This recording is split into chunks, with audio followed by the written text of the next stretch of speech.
It's because like every decision we make, there are a lot of different ways that we could provide funding for this program. One of the suggestions was to tax soft drinks.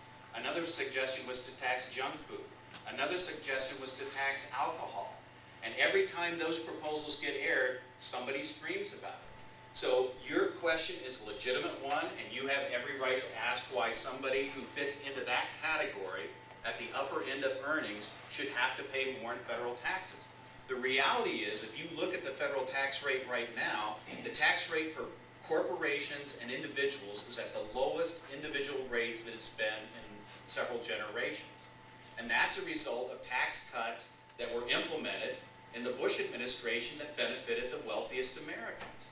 And so part of what this does is simply restore some of the tax burdens that existed previously, and saying that if you are fortunate enough to be successful in your business, then we're going to ask you to share a little bit more of the responsibility in providing access to health care. And you have a very legitimate reason to dispute that.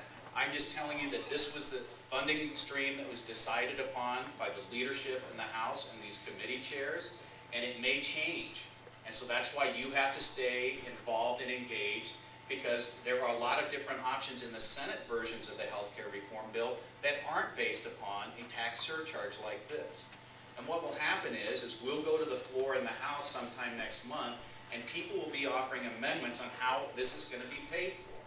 And we'll eventually come up with a bill that the House votes on. It may get voted up, it may get voted down. And if that's the case, we either go back to the drawing board or we give up on health care. And then you're going to be sitting there looking at those 10.5% increases annually for health insurance, and that's going to impact you and your businesses.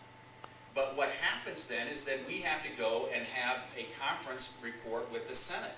They may come back to us with a completely different way to pay for health care. And then we have to come to conference committee and work out a solution that's going to address how you pay for health care reform. So even though that's in the House bill now, it doesn't mean it's going to be in the final version of the bill, and that's why your concerns and the concerns of everybody else who thinks that they've got a better idea on how to pay for it will be listened to. Thank you. Tapes.